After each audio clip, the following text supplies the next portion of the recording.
But what happens with internal leaders is you're here, you already know the products or the services and the people. And when you're, congratulations, promoted, you get even less than people coming in from the outside because we take for granted, like, you should be able to hit the ground running. I'm going to intentionally use some bad grammar here, which is, meetings. How many of you are in like so many meetings now? And it feels like a waste of your time, right? But meetings is work at the next level. We tend to promote the best widget maker to become the new widget maker leader, which isn't actually always a proxy for leadership potential. No one's paid to take a bullet for someone they don't like other than the Secret Service, right? So, when you're in a room and you're needing influence, if you've never even had coffee with this person before, or lunch, or just simply had a 30-minute chat in their office, like, your hill to climb to influence is so much higher. Hey everybody, I'm Devon. I'm a CPA, MBA, and I work at Google Cloud, where I lead multi-billion-dollar deal negotiations as a financial expert. But for fun, I also do this podcast, Ambition Aligned, where I try to find purpose-driven professionals making real impact with what they're doing in their lives. Please watch, please subscribe, and I think we're going to get a ton out of today's episode. How did you go into this interesting profession of helping new leaders in new roles? Yeah, great question, and thanks for having me. So oddly, I had started my career in external consulting, and so I'm currently in what I affectionately call the third chapter of my career. So I spent the first chapter of my career, almost 10 years, with a small but global company called PDI, Personnel Decisions International. They were eventually bought by a company called Ferry that a lot of people are familiar with.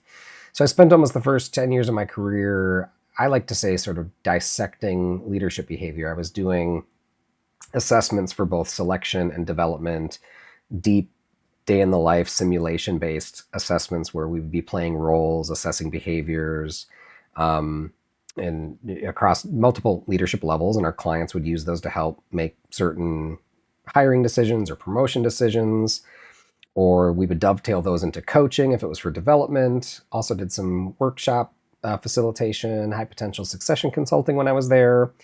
Did that for almost 10 years before I had so much more of my career in front of me than behind me, and decided to go turn to the dark side and go into HR, and spent the next 10 years in a few different HR shops here locally. I'm in St. Paul, Minnesota. So I spent a couple of years with Buffalo Wild Wings before they were sold to a private equity firm out of Atlanta. Spent almost 5 years with Cargill doing talent management and D&I there, and then spent a couple of years with General Mills doing both talent management and a little bit of D&I in my spare time when I was there as well. And I took the leap to go external and on my own in July of 2024 and haven't really looked back since. And have found this sort of passion area, if you will, for leaders who have been newly promoted. In my experience in HR in particular, we would always talk about how much, at every company, right? Every company terminally unique. Everybody thought they had this unique problem of, we really struggle to bring leaders in from the outside and truly onboard them in the organization. And one thing that I noticed over the years was, well, while that's true, and every company probably would agree to, we could spend more money onboarding leaders when they come in, we also spend only a fraction of what we're spending, if anything, on onboarding internal leaders when we promote them from one level to the next. And I would say a big backbone of my experience with PDI and Korn Ferry in the chapter 1 of my career was, right, each level is truly unique and distinct as you kind of grow in your career, and the work is different and changes. And the need to be sort of intentional to leave the old world or the old work and even maybe old identity behind and step into the new level, the new work, the new identity is of critical importance. It's easy to neglect. And it takes time. And if not attended to intentionally, it takes a lot of time. But what happens with internal leaders, right, is you're here, you already know the products or the services and the people. And when you're congratulations, promoted, you get even less than people coming in from the outside because we take for granted, like, you should be able to hit the ground running, you know, all the people. And we spend comparatively less time truly helping them understand what's now expected at this level. How should you behave at this level? And so you find a lot of leaders at every level kind of white knuckling it through in their first 6 to 12 months, just trying to do more of what had got them there, right? It's the what got you here won't get you there, you know, um, catchphrase, right? But it's, I'm just going to dig in and, you know, if I'm a first time leader, I'm just going to be a super individual contributor. Mm.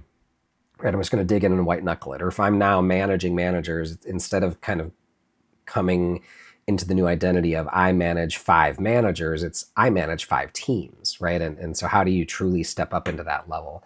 Um, and I've seen these transitions both harm careers, right? People who are promoted and don't get that support and flame out, or and I've just seen people sort of, you know, circling and swirling and not truly stepping into their level of potential that they could if they were supported more intentionally. So it's one of like a, you know, one of the things I do in a passion area of mine is supporting internal promotes. Yeah, that's really interesting because I've been on the inside of that a bit of when I've supported director plus people in big organizations like Google and chief of staff and strategic operations roles.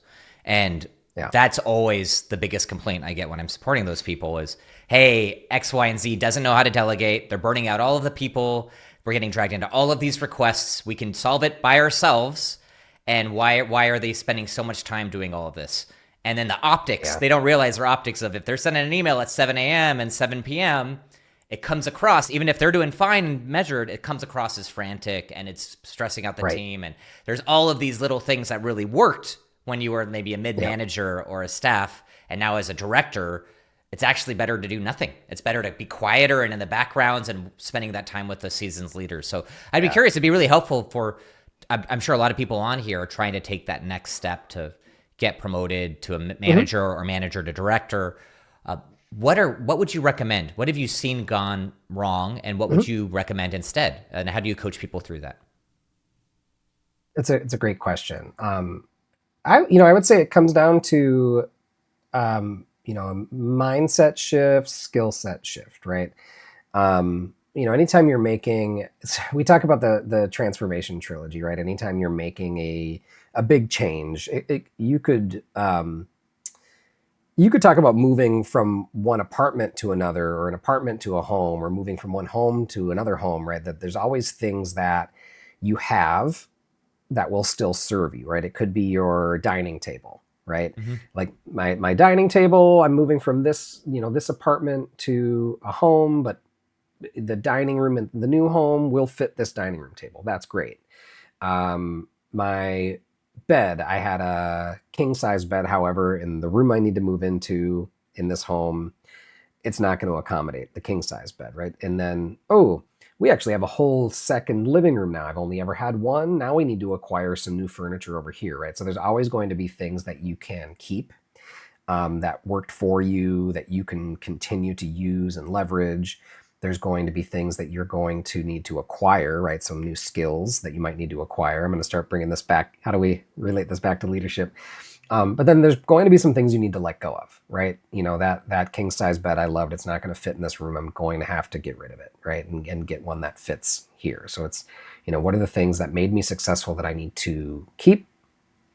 What are the new things I need to add and learn? And what are some of the things that just aren't going to serve me anymore at this level that I need to let go of, right? And so sometimes that comes in the form of a mindset shifts, right? So you were talking about leaders who get overly involved in their, you know, direct reports work, right? And that happens at every level, because at every level you need to have a mindset shift to what was, you know, what was the equation for success in my previous role, and what's the equation for success now, right? And you see it most pronounced with for, you know, first level leaders, people who are managing individual contributors. The other, you know, they're much farther up the pipeline. You see it pretty pronounced when you move into sort of business unit leading, where you're now taking on functions you have no expertise in. It's another place where you see the kind of the biggest challenge in making this transition. But if we kind of come down the pipeline and say, so what, the equation of success, right? When I was an individual contributor, my own effort, brute force of getting things done is what equaled success. It's what got my name in lights, so to speak. And so what's, a big mindset shift you have to make when you're stepping up, especially into that very first level of leadership is, what is success now? Right? Because I'm used to meeting with my boss and telling my boss what I've gotten done, what are the roadblocks that I need removed. But a good boss, that manager level who's managing these first level leaders should probably be wholly unimpressed by hearing about what you got done this week, right? They want to hear about what your team's gotten done this week, right? And that mindset shift, when you start to think about it's what my people are getting done is my success, is a huge, mindset shift for leaders to make. I use really poor grammar. I was talking to a group of leaders the other day. I was like, I'm going to intentionally use some bad grammar here, which is, meetings. How many of you are in like so many meetings now? And it feels like a waste of your time, right? But meetings is work at the next level. Like that is partially your work now, is being in these meetings. And so it's this reframe of how do I spend my time, what equals success, and how do I now deliver results through other people is sort of an initial mindset shift that needs to be made, let alone picking up different levels of skills on like, how do I delegate effectively? How do I build influence among not only my direct team who might not know me, or if I'm an internal promote, knew me when I was, one of them. So not only is there a whole need to build influence among your direct reports, but also starting to build that influence, across the organization, across your peers, whether or not they report to your immediate director. So there's, both these mindset shifts you have to start to make, and these skill set shifts you have to start to make. And frankly, the earlier you can get started on these things, the better. Yeah, I think that it's really impressive that you brought up that. I'd completely relate with it all. And it's exactly what I've seen. It's funny enough you said it, like what got you here won't get you there, right? And it very much is. I've seen internally very technical people get a promotion, and now they're managing a cross-functional organization, right? Yeah. And they don't know the other work that they're managing, and they get a little flustered, and they start trying to dive into the details to understand it all. They don't realize that they don't have to do that. They just have to trust their leaders, that the leaders know what they're doing. Right. And so I would be curious on your perspective on what it's like, do you need the technical chops to get to that leadership position, or is the leadership skill itself more important? That's a fascinating question. It's rare for a leader to be promoted into a function that they have zero background in, right? Or zero skill level in, until you get to a certain level, right? If I think to General Mills, where I was, they're president of retail, right? And the retail group is where Cheerios comes from, for example. Like that person can't possibly have background in manufacturing and design and marketing and food science and sales, and right? Yeah. So it's easy to explain that at a higher level. Eventually you are going to have to take on functions that you have no background in.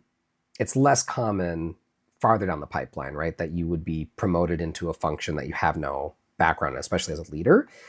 But there are certainly people who vehemently believe, right, that leadership, you could drop a great leader into any scenario and they'll be successful, because leadership in and of itself is its own skill. It just so happens that we tend to promote the best widget maker to become the new widget maker leader, which isn't actually always a proxy for leadership potential, being good at your doing job, right? Well, isn't that interesting? I think that's so fascinating that many organizations, and I think what you're pitching is so different and better, is many organizations either promote the best widget maker or promote some other department's best second widget maker to be the new leader. But then that isn't Yeah. necessarily what makes a good leader at all. That they could have no Yeah. qualifications at all based off of your experience or the years you've been in a profession. It's something Yeah. totally different. And I guess what you're offering is to train that different, and it's not necessarily a trait, even though some people might naturally be better at it. It's more of a skill. Hmm. And Yeah. so, Yeah. and it's not something you can even learn in college, really. Like going to an MBA program, I've done MBA, you learn theory around it, but it's an applicable skill. It's an applied skill. And so, Yeah. uh, how do you realize, when do organizations realize that they need someone like you? And Mm, how do they start taking advantage of that? it's a great question. So I've had the fortune of working for really big, Fortune 500 companies who had already primarily had this stuff in place, with the exception of Buffalo Wild Wings, right? It was leadership development was brand new when I got there. Somebody had already laid all the groundwork to, form the function when I was there.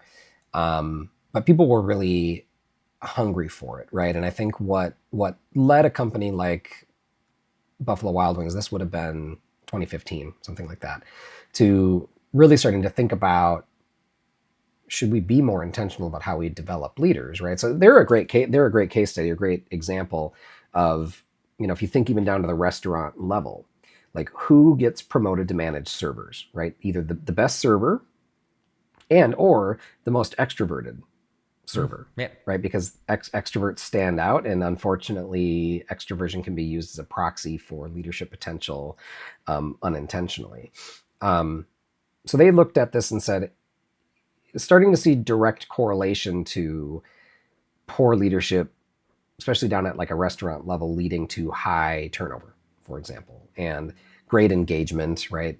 Leading to great team member engagement, leading to higher retention, higher sales, things like this. And so they had, looked at, how do we start to improve retention, improve sales, and they started to look at leadership there. Usually, when we start to look at smaller companies, there's some kind of pain happening. Mm. There's a millworks organization that came to me wanting some leadership development, and a very similar issue was going on there, right? This sole HR person was telling me, right, that they've basically replaced every role in their organization twice this last year, right?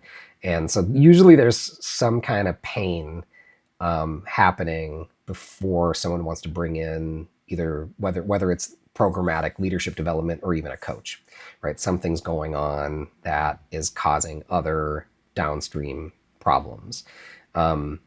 When things are going swimmingly, nobody thinks they need much help at all, right? Um, yeah, I don't know if that answers No, it the does. And I think some of the question. what are some of those leading indicators that an organization is saying, oh, my leadership is getting capped out? Is that higher turnover? You mentioned one of them. What are some other things that leaders watching Yeah, this can flag and say, oh, maybe this is something I need? yeah. So I think you could almost look to varying team member engagement data points to point at, quite a few leadership ills, so to speak. So general engagement being low, turnover being high, absenteeism ticking up. Um, uh, you can see certain, if results start to dip in an otherwise historically strong team or department or even company, when you can't point to external factors, right, in the market. It's hard to do these days, but when you're pointing to, when you can't exactly point to a market dynamic, there's a good chance that, you know I don't even want to say leadership is to blame, but that leadership is the key to, you know turning it around, right? Mm. Because you might have a great leader who, via instinct and just hard work, has been great, but there's a lot of opportunity to continue to up your game, right? So I'd say leadership development isn't only for those, or even coaching isn't only for those situations where some fixing is needed. It also is a great unlock where you're trying to just take it to the next level, be that team performance or company performance. Yeah, that makes sense. So let's say you come into a new organization. Let's say I hire you, a new organization, and I tell you, hey, our our turnover has been a little higher. Performance hasn't been the best. We have a new leader here who's pretty experienced from another department, um, Yep. and we want you to start working with her. What are some things that? How do you start that off? What are some ways that you Yeah. get some quick wins with a person, Yeah. or what do you normally see If that's wrong? Yeah, if I could wave the magic wand, we would start that. Hopefully, be getting that question as close to that person's start date as as possible, Mm. right? Because I think nailing the first quarter is critical, right? With a new promotion. Um, so a couple things, right? And I actually on my which if this is a time to mention it or not, on my website I do have a what I call my internal promotion playbook. It's a 90-day success blueprint. Easily, something a new leader can pick up, or even somebody who supports a newly promoted leader. But I would say really thinking about how you're spending those first 3 months. This isn't rocket science per se, right? I think there's general advice out there of make sure you're spending your time listening. Don't try to make big changes in your early days. But I would say from a practical perspective, really digging in on, especially from an internal promote, truly getting to the root of what are my goals and objectives in this new role, right? I'm used to how I was held accountable in a previous role. What am I now held accountable for? What is the team performance or overall performance on the team need to be for me to be successful? Taking a look in the mirror and understanding where are my skills today when it comes to a leader. I know I had what it took to do the previous role, but what is it that I need to do now?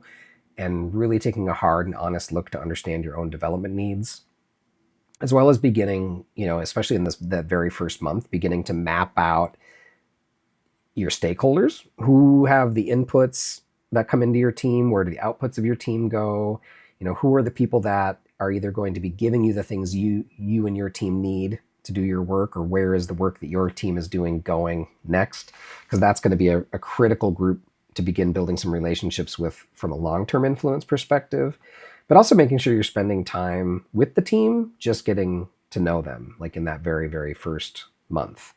Um, One thing that I often do, especially again, if you can get at this early, is a number of organizations do this. I learned it, from my leader at Cargill when I was in talent management there, and I've now continued to do this everywhere I've gone, and I see consultants doing this very same thing. It's called a new manager assimilation, right? We've got to let some steam out of the balloon with the team as well. So this is where either an HR business partner or a talent management person or a consultant and coach from the outside can come in and let's let some steam out of the balloon with the team, right? Because when there's a new promotion, when it's maybe somebody from outside of the team, or if it's somebody from inside the team, even if it's somebody coming from outside the company, there's going to be a lot of thoughts, questions, feelings about this new leader coming Yeah, it makes in, sense. right? Someone wanted the promotion, they didn't get it. People are asking why was it external, or why was it this person Yep. versus that person? All that stuff. Or what does it Yep. mean for us? Is our job going to change? Yeah. Yeah, and I think it's important to kind of meet those things head on, right? So in a new manager assimilation process, which it's not necessarily in my blueprint per se, but it is something I absolutely recommend with new leaders, period, is you start by talking to some of the team members. You have a third party talk to the team members and ask just some basic questions around, what do you already know about this new leader? What don't you know that you want to know? What do you think this person needs to know about you or the team in particular? What are some of the challenges that this team has historically had that you think this new leader needs to be aware of? Like you kind of try to uncover where some of the raw nerves are, but it's also a huge opportunity to give leaders some early feedback, not only about them if they're a known quantity, but maybe about some of the historical dynamics on the team or where this team sits in the organization.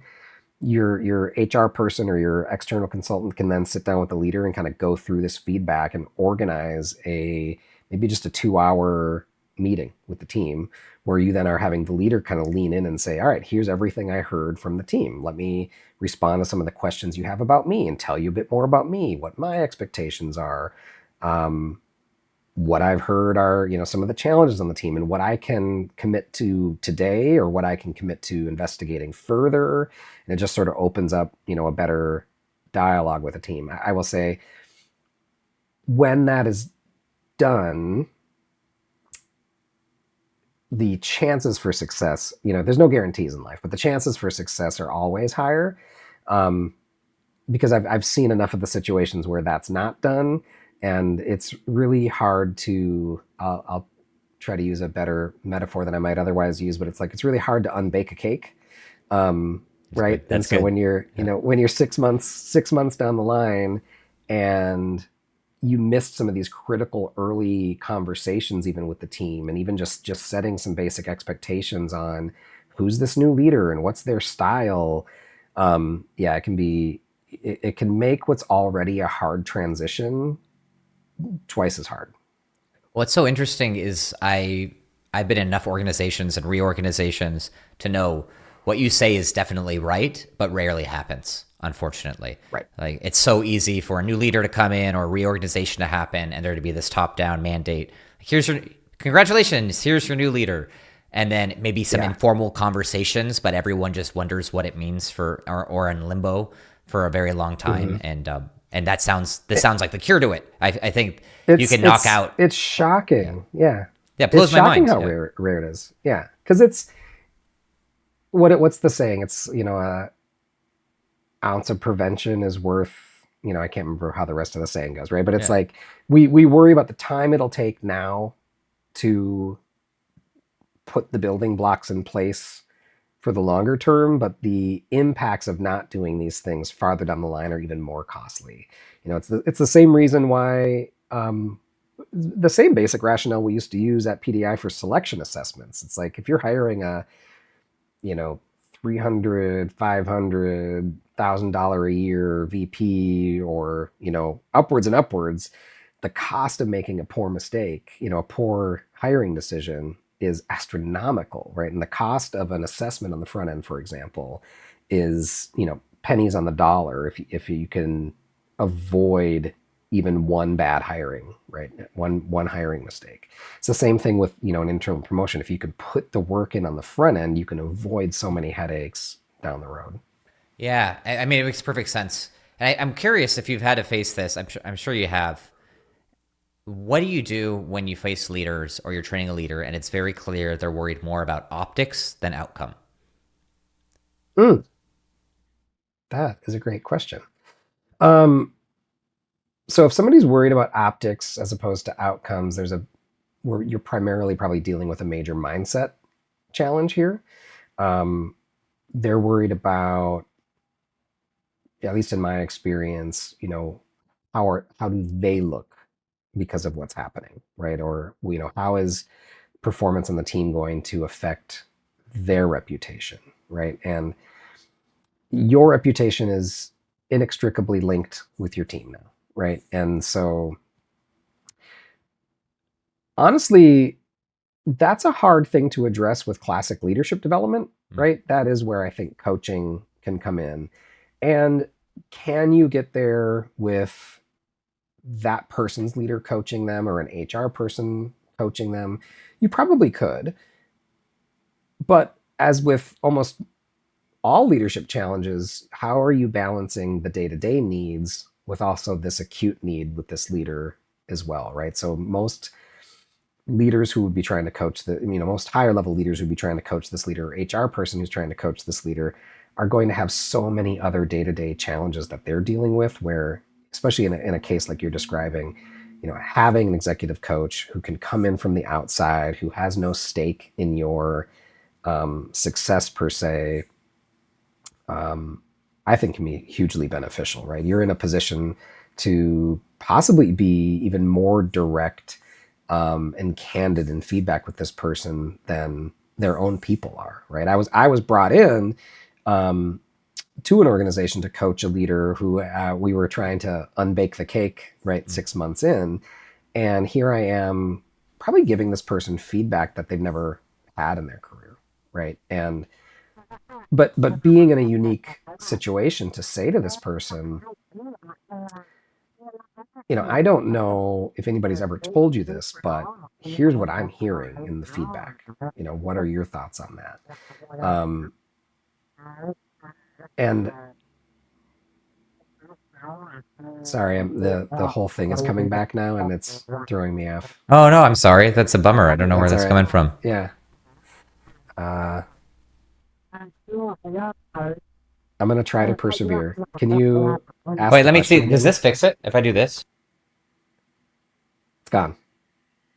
Okay, that's so weird. I wonder where that's coming from. Well, when you're talking, I'll mute my microphone, and hopefully that'll Okay. have that go. And then Okay. I need to figure out what that is. So maybe it's the Did Bluetooth. you want to Let me ask the question again? I don't know what's best for you for editing. yeah. Let me see if I can figure out. Does that solve it? No. Not really. Okay, weird. Okay, I'm so sorry about that. I haven't closed on it. Yeah, I'll just ask the question again, and we'll go Okay. from there. All right. And then we'll Sounds figure good. out in post. So sorry about that. Who knows? Okay, so yeah, I'm curious. So That's funny all right. this. All right. Sorry. I'll try not to. Yeah. Yeah, no, it's all good, man. It's so funny how this stuff works out. Technology is Yeah. so annoying. So I'm curious, how do you manage a leader who is more concerned with optics than outcome? Yeah. Um. So it's a great question, and I come back to something we were talking about earlier, which is mindset shift, right? And um, needing to sort of remind yourself that you're, if you're concerned about optics, there's probably some of a personal reputation concern happening here. How is what's happening on my team or my team's performance or even this one individual's performance reflecting on me, right? And some of the mindset shift that you have to make, that your reputation is your team's, but how do you recalibrate what your leader is going to be? So you're clearly worried about impressing people. So what's going to impress your leader more? Your ability to shut down a problem, or your ability to develop someone through a problem, right? And to really dig in to a problem situation and coach someone through. At least that's sort of where my head goes when you're asking this question of optics versus outcomes, right? And because I find almost the opposite to be a focus for leaders is, and this is where I see a lot of leaders fall into the trap of like worrying about how things are getting done versus that things are getting done, right? And that's where micromanagement tends to come into place, as we're delegating or we're asking someone to do something, or we are correcting, and now we're dictating how they do it, or we're digging in and giving feedback and picking in on um, the minutia of how things get done versus focusing on that outcome. Did the outcome get where we needed it to be? In which case, how do you let go of how you might have done things in the past? I kind of gave you two completely separate answers to that question. Let me know how that works for you.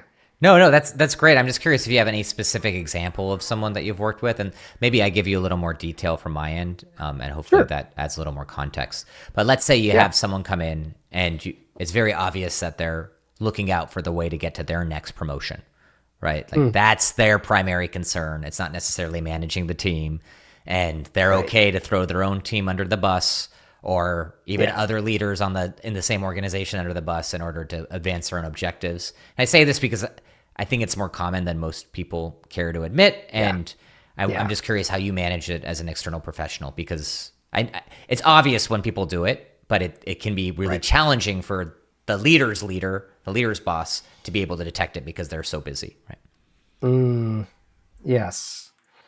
And that's a hard thing to detect too, right? Because you know it when you see it, right? That's the unfortunate part, is it's hard to like give someone the checklist of like, if you see these things, this is what you're dealing with. It's one of these, when you see it kind of things.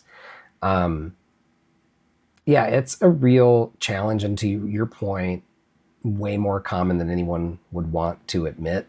There's a consultant I've worked with for years who he talks about leadership success is a lot, how are you defining leadership success? Is it promotability or getting shit done, right?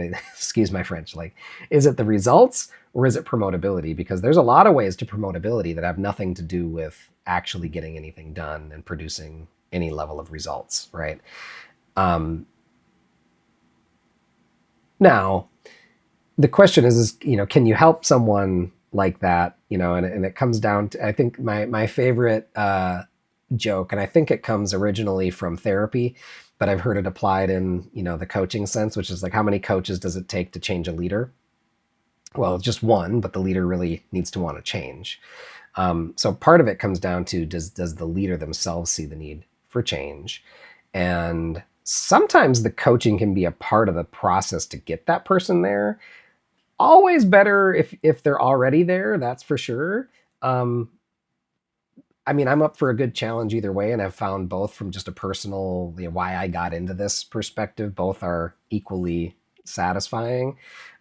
So I was brought in to an organization to coach a leader. So we were talking about internal promotes, and I was talking about this new manager assimilation process. I was basically brought in to do that process at month 6, right? Trying to unbake the cake, so to speak. And this was a leader who had very clear opinions on what leadership was, what they were there to do, and how they were there to do it. And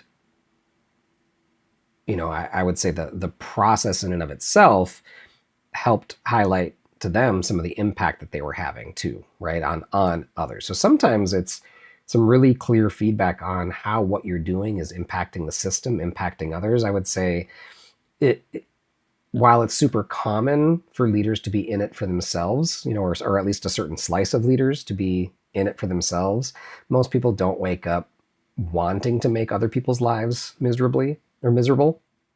And so sometimes the process of helping them see how they're impacting others, how that's impacting results, how all these things that maybe they've been neglecting ultimately impact this perception of them, the perception that they want to have more than they even recognized prior. So That makes sometimes sense. it's an assessment or it's conversations with their team to sort of get to the bottom of what's going on. Usually before I'm brought in, someone has identified, especially in a case like that, someone has identified that something's not quite right. Um, it's rare that I'd be brought in and then uncovering that something's not quite right, but not wholly Well, uncovered. and then let's maybe flip it. Let's say you're working with a leader whose boss is Machiavellian or has some of these like inclinations. How do you help them work through that? Hmm. So say a little bit more. Like, let's say you come in and you're working with VPs or a man or a senior manager, and they come to you Mm-hmm. and they say, like, listen, I'm trying to get this done, but I know my boss is undermining me. Like, my boss is Mm, trying to undermine these steps, or these other people in the organization are intentionally making me look bad while I'm trying to look out for my mm, team. How do I manage up and to the side while right. protecting my team or making sure that we're cutting out the noise and focusing on our goals? Yeah. Yeah. Yeah. Yeah. That's tough, right? Because I would say there's a lot in there, right? And I think a lot of what I'm hearing, if you were a leader, a lot of what I'm hearing, I would question how much of that you is the story you're telling yourself versus That's what good. you're actually hearing on the ground. But either way, what I'm hearing, I would start to ask you some questions about how much time you've spent with your peers. Um, and just other cross-functional folks in the organization. So one challenge I keep seeing in leaders is, especially in the early days, first year even, is a huge missed opportunity to spend more time with your stakeholders, right? And actually spending some time to truly map out who are my stakeholders. And it's with really good intention, especially with new promotes.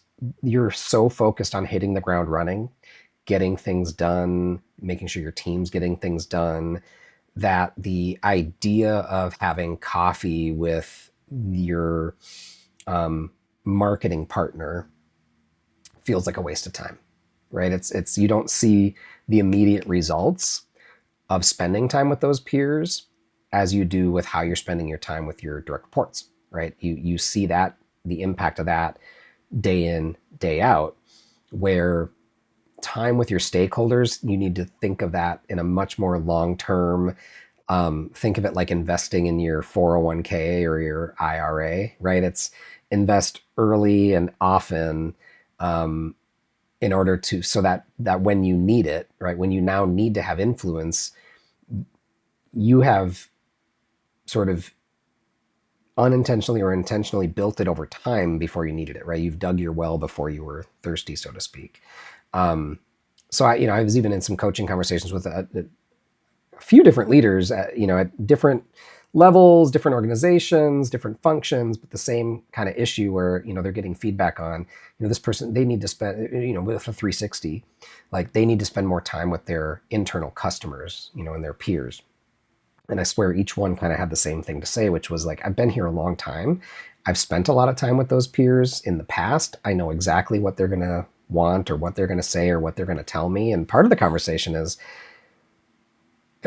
part of doing it is to do it and to be seen doing it and to have that person that you're reaching out to have coffee see you making the effort, whether or not you end up learning anything new from it in the process. Now, my wager would be you will, but even if you don't, right, I think I have lots of metaphors that I use over time, and one of my favorites that I'm sure is a terrible metaphor is like, no one, right, then if you had spent the time over whatever that time frame is, could be months, years, building some rapport with this person, how much more benefit of the doubt are they going to give you versus skepticism? That's so genius. And it's something I completely resonate with, not just for leaders, but for business owners, for all of the above. And so many people will critique the consulting model where the partner, like, why does the partner spend 20 hours a week taking clients out? It's not about taking the clients out. Like, that's a good partner, right? Because you want to make sure you understand people's problems and you're there and you're visible, right, and you're there for the pain points. And you have to do the same as a leader. It's better for you to spend 20 hours meeting with your stakeholders and your team and building those relationships as an influence rather than spending that 20 hours cleaning up your inbox, right? And they don't see the need for it until they need it, and then they're kicking themselves for not having spent the time before they needed it, right? And again, it's with great intention. You're trying to get stuff done. You're trying to make sure that your objectives are being met. And so, again, you see the immediate impact of where you're spending your time with peers. Once you're in the middle of like big cross-functional initiative, spending time with your peers, you're not going to see the impact of that. It's a longitudinal, it's a long-term game. Yeah, and that's the best game to play, though, because then you're helping people, and down the road, if you are in that mindset where you're testing your assumptions, maybe your organization might be a little toxic, well, you're building relationships to go out of that department, or you're building relationships to make that organization better or to test those assumptions. So it's very wise, and not enough people spend focusing on their capacity, building up their skills, like you're saying, and then also their connections, right? That's key. And so I know we're already running out of time. This has been really fun to talk to you, Kent, and I hope we can do it again sometime. I want to give a little minute to just ask about what you're doing this year, where people can find you, how people can engage you, and anything else that you're working on that the audience can know about. Yeah, fabulous. So I would say, go to KniebelLeadershipAdvisory.com, but that is a mouthful. And so I've recently built the shortcut for that. So Kent.coach would get you to my website. Super easy. Two monosyllables right there. And then the internal promotion playbook that I was talking about is easy as going to Kent.coach/playbook. Bring you right there. If you're a leader who's been recently promoted, or if you support a leader who's been recently promoted, or you're staring down the tunnel at a upcoming promotion, now would be a great time to dig in on that. And that's 23 pages of just practical advice. So it's based actually way less on my time from PDI and Korn Ferry, and way more on my time in HR, being near leaders and next to leaders and seeing what's working, what's not. I'm about to start a podcast. Either it'll drop May or June this year. It's called The Step Up: Expert Voices for Leadership Success. And that will be, I'll weekly or bi-weekly podcast where I'll be talking to experts. Hope to have you on, in fact. Talking to experts who support leaders in stepping up their leadership game. So that could be consultants, authors, HR talent managers, leadership development professionals, just looking to, have more of these conversations, share more tips and tricks with leaders. I spend a lot of my time doing both leadership development and coaching, both sort of with myself as well as with various partners. So I'm pretty easy to find online, especially if you can figure out how to spell my last name. But again, that shortcut, Kent.coach, would get you there even faster. I love it. I'll definitely put everything in the links below, and I'll make sure that people know everything you said here is completely accurate from what I've heard. And there's nothing better than being a leader who can look out for their team, delegate appropriately, help influence to unblock initiatives, and reach for outcome and impact rather than optics. So I think everything you laid out here is so key. A few final questions just so everyone gets to know you a little better for everyone sticks on. Favorite dessert? Oh God, cheesecake. Oh man, that's a good one. Any flavor or just traditional cheesecake? Honestly, just a plain cheese. Nothing better than a plain cheesecake, but flavors are good too. Okay, good. Favorite leadership book? That's a great question. For consultants, I would say The Leadership Pipeline by Sharon Drotter and Knoll. It is a tome in the leadership space. So if you're a consultant or a coach, it's the backbone of a lot of things that PDI and Korn Ferry used to do. And then if you're a leader, one that I've been enjoying recently, two. Can I give you two more? Yeah. Yes, please. All right. So one is for leaders. One is called Coachability, and I'm probably going to butcher this gentleman's name. So hopefully he doesn't see this before he comes on my podcast, but his name's Kevin Wilde or Wilde. I'm not sure. Wilde. And he's done some research and sharing some information on, it gets lonelier and lonelier the higher you get in an organization, and how coachability is a real sort of superpower for leaders, because you tend to get less feedback. Leaders tend to seek less coaching, get less feedback the higher they go. And those who do, the both career results and organizational results that follow are pretty huge. The other one I share quite frequently is Radical Candor by Kim Scott, right? I think it's a really good call to arms for providing direct and honest feedback. One piece of advice that everyone gives that you wish they wouldn't. Yeah, so I don't know that it's like a direct piece of advice, but maybe it is feedback as a gift, right? Now on the one hand, I do believe that feedback is a gift, but I also think you need to be somewhat discerning as well with feedback, right? Who's giving the feedback? Is this someone who I would otherwise be following their advice, right? Because not all feedback is created equally, right? So I would say always make sure you're putting into context when you're getting feedback. Do I care? Do I trust this person? Is it, accurate and helpful? Yeah, and when do you give it to? I can't tell you how many times I've seen like a manager lay into someone who just dropped the ball. It's like, maybe give him a night, let him sleep on it a little bit before. Give him a breather. Yeah, exactly. Last piece, and then I'll stop pestering you, is just one word of wisdom. Everything that we just talked about here, if you had a 10, 15-second platform for a piece of advice that you wish the audience could take away. Build self-awareness, right? I think, and as the folks at the Hogan organization would say, is build strategic self-awareness, right? A leader who never questions themselves, who never wonders, what could I have done better or differently? That's a dangerous leader, right? So I'd say just build self-awareness. Everybody has room for improvement somewhere in their lives. Seek. So even though I just said not all feedback is created equally, however, I did also say coachability, that book's great, right? And seeking feedback, right? Seek feedback from those who will give it to you straight, who won't sugarcoat things, and who want to help you. That's a big thing too, is feedback usually goes down a lot easier if you know the person's intentions are good. And that's solid, and maybe that's a place to land, is self-awareness is a superpower.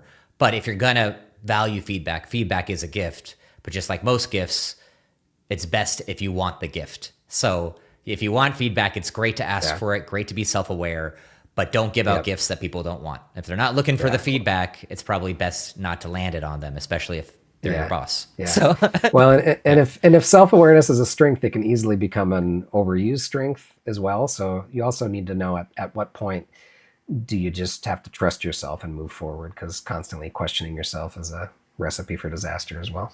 yeah, that's right. Sometimes action's better than what was a quote I heard recently that I really liked? It was there's no original thought. There's only original action.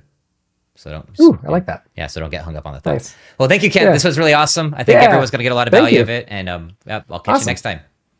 Okay, All I'll right. stop Take it. it easy.